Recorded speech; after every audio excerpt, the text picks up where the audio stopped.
Mwaramutse, hariho message naronse ariko ntiyari ya mbere nibibesha giye bambaza mbega muri iki gihugu cyangwa twushikayo gute, uwo tubwira inzira zo gushikayo, ho bariho inzira zo mu binywabi, ibintu nk'ivyo.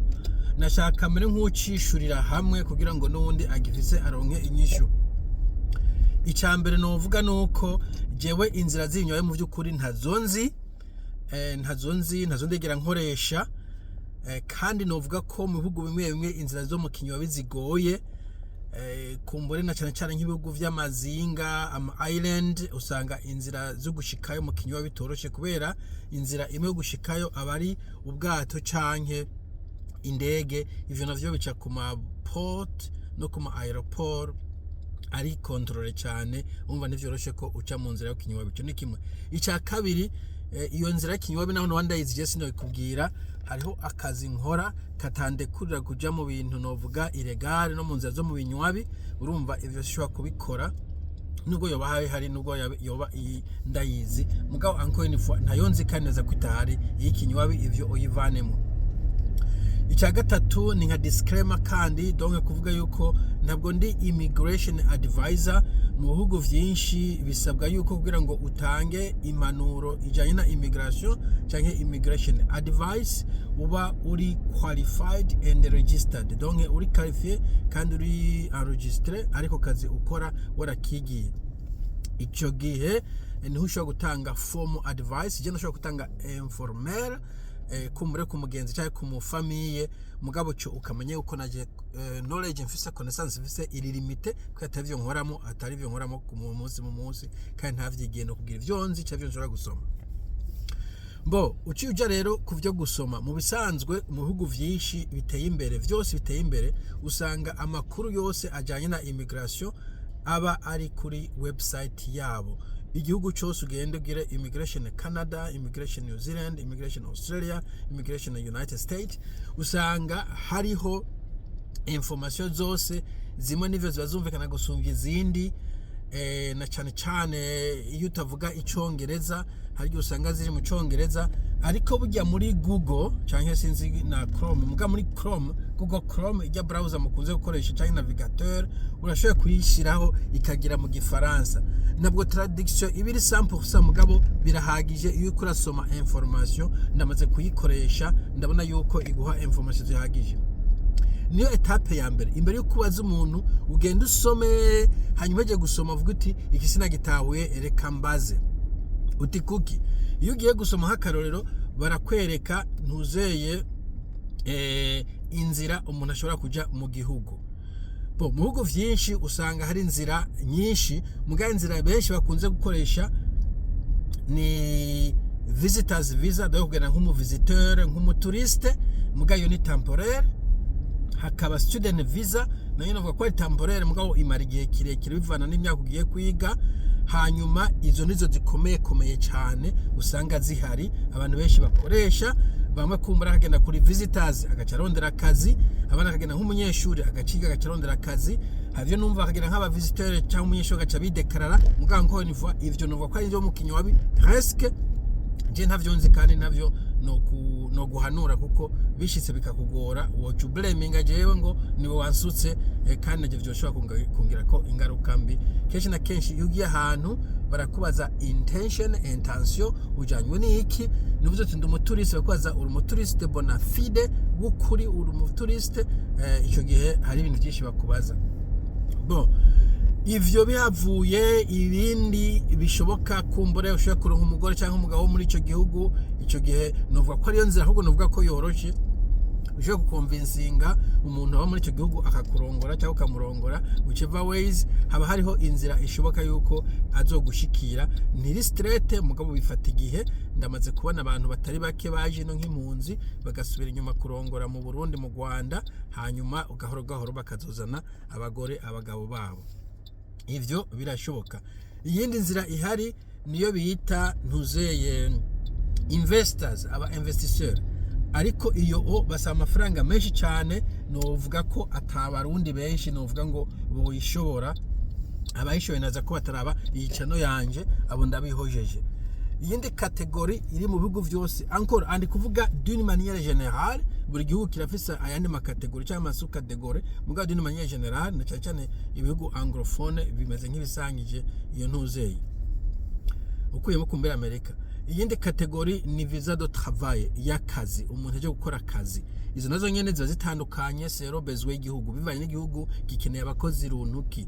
Ico gihe usanga basaba dukeneye aba engineer, dukeneye abarimu bafise amakota, hanyuma haba ari processus yo gusaba iba iri document neza kuri website, ntushobora kwibesha, washobora kwibesha mugabo babe document information ushobora kwironka ugaja kurondera advice ariko watahuye iyo information iri kuri website.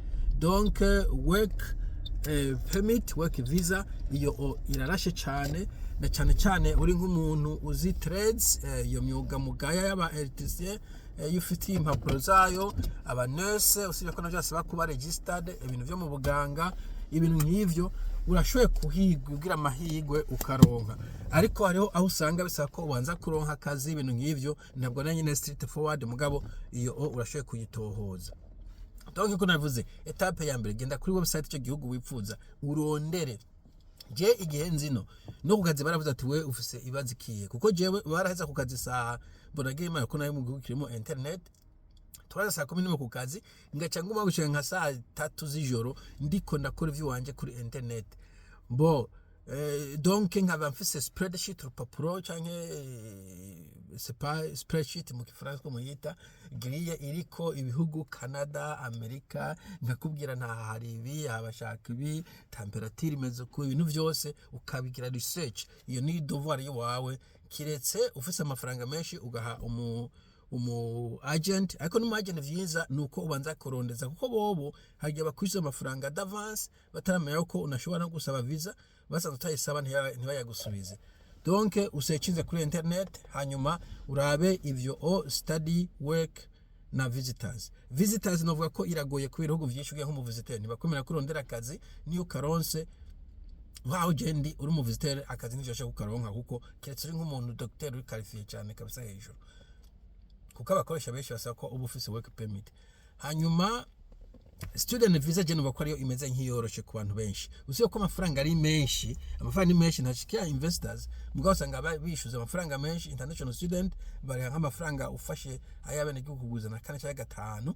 Ico gihe abahini n'abashinwa nivyo bakoresha mu bihugu vyinshi, agenda kwiga aje kwiga cyaki kariga akazarasaba akazi, aronse akazi agacaba permis de travail, work permit, ayironse agacaba residence. Bo Amerika irafise systeme yayo nayo nyene Trump Amerika izibira mugo henshi nuko bimera, aragenda nk'umunyeshure akiga aje gasaba akazi hanyuma agaca buhoro buhoro akaronka residence. Ibishoboka vy'akazi nabo ni nk'abantu b'abanese dufite nk'abantu muri Philippines barazi ko abanese bakomeye bagiye mu bihugu vyindi bavuga ivyongereza ashobora gusaba akazi straight nk'umunese. Bo sinzi nk'umurundi ikumbure muri za Canada bishobora kuba bishoboka mugabo mu bihugu by'abongereza uva mu Burundi bagiye ko uza muri iyo vy'akazi hariho ikintu basaba IELTS test, donc test yikuraba ko uzi icongereza. Iyo nasanze ishobora kuzibira abantu batari bake bogiye mu bihugu vyo hanze by'abongereza. Donc nuko bimeze mu vy'ukuri gukora iyo research. Bo kimana cyaka kuvuga ukaba utavuga icongereza kimwe cyo hejuru niko novuga iyo nzira ya work permit ibi presque impossible kumvukora mu cyongereza kandi baraguha test gwa ko ugishoboye ukiri kurakora application. Bo study rawo nyene nibaza ko hari icyongereza basaba sero amashuri ugomba kwiga umva nayo nyene barasaba ico cyongereza umva iyo ni impediment, iyo ni probleme imwe. Ikindi nagomba kuvuga n'igiki donc icyongereza cyo novuga wo banza gushimbira uvuye mu Google bavuga icyongereza ukamenya ko cize neza ukaginto bita IELTS ubwa IELTS, donc ni International Language Testing System, nk'ivyo International English Language System. Ukaraba ko ushobora kuronka uwo mwerevo ya 5 kuduga hejuru. Bon je numva ivyo novuga ku bintu kuri ivyo ibisigaye bo aba ufise umuntu w'impunzi mu bihugu bimwe bimwe bafise ikintu bita resettlement, ivyo nabyo sinzi ukuntu babigenza, donc reinstallation. Hari abantu barambona babatumye ko ngo bavuye mu makambi y'impunzi surtout, agatuma ko umuntu yavuze ngo bapfana ikintu, ivyo navyo nyine sindamenye neza uko bikora. Vyinshi umenga baba bafise organisation nka Burundian Association canke ichurch, hanyuma bakagusponsoriza ubugaragara bakakuzana. Ivyo navyo nzi ko navyo ndakoramwo, ariko kandi kenshi na kenshi bazana abantu bari mu makambi y'impunzi canke kumbura abantu bahoze mu sepa, kuko kenshi bisha muri OEM na za HCR. Je numva ari izo nzira gusa pe, ntabwo vyoroshe sinokubesha, d'abord kubera bisaba amafaranga menshi, ikindi naco bisaba ama skills, kuba hari ikintu uzana gukontribuwa mu gihugu. Ibisigaye vy'impunzi navyo ni nka roto, nibaza ko abantu nk'umwe ku bantu bishika 10,000 basaba ari bashobora kuronka resettlement. Ivyo nta muntu yobi bankinga ko yovyizera. Je numva ari yo nkuru novuga, ariko nongere mvuge ko ni specifique kuri buri ka parka, medantureka bisaba amafaranga atari makeyi, n'imiburi itike n'ayarenga ko gushika nayo, n'ibindi byo kugura ama application, ibintu nk'ivyo naza ko ariho bibazibirira. Ariko ndabisubiremo, utombe nkaro tukaronka nk'imiliyoni y'amadolari tizo 50,000 gutyo by'amadolari. Student visa niyo yoroshe gusumvya izindi.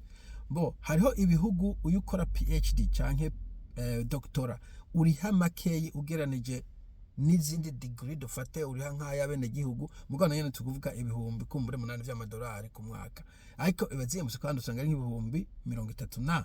Donc jewe nk'umuntu ashoboye gukora icongereza akaba yarahejeje hagiye waje bachelors, ashobora kwemera kuja muri PhD straight, kenshi canke bakara masters, ukaba wafise masters. Iyo bachelors yo mu Burundi imyaka 4 hari gihe bayemera kucuja kuri doctora straight away, canke kumbura ufise master ugacuja kusaba PhD, ariko ufise n'imiburi bivyo ibihumbi vy'umwaka umwe, ama ibihumbi nka 8 vy'umwaka umwe, n'amafaranga azokubeshaho n'ibiki kumbure gahoro kazosaba akazi, ariko naho nyine hamukumanisha nta certificate ihari. Twongera no ko muri kino gihe ibihugu vyinshi biko birazibira, hari unemployment, akazi kariko karagabanuka, kindi kenshi bahamagara abantu kugira babaha akazi, mugaye akazi kagabanutse na immigration bacamura nk'abafunga gake, aho ndi niko bimeze mu bisanzwe. Ariko vyo economy igenda muri cycles, haragera igihe asura kazamuka, ugasura gatuma ko abantu nicobuza ko witegura iki gihe. Ariko ndabisubiremo, bisaba amafaranga, bisaba research nyinshi cyane, nta numwe yobigukorera, n'umu agence niyo murishe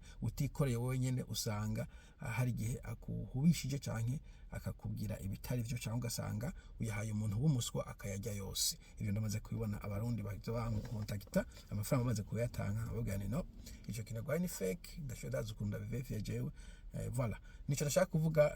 Nkaba ntakunyuze monsieur XZY, ushobora kundungikira message kuri Facebook, hanyuma kumbura kambwira ka personnel specific yiwawe. Ariko encore info ushaka kuza hondi English gomba kuba iri kuri level.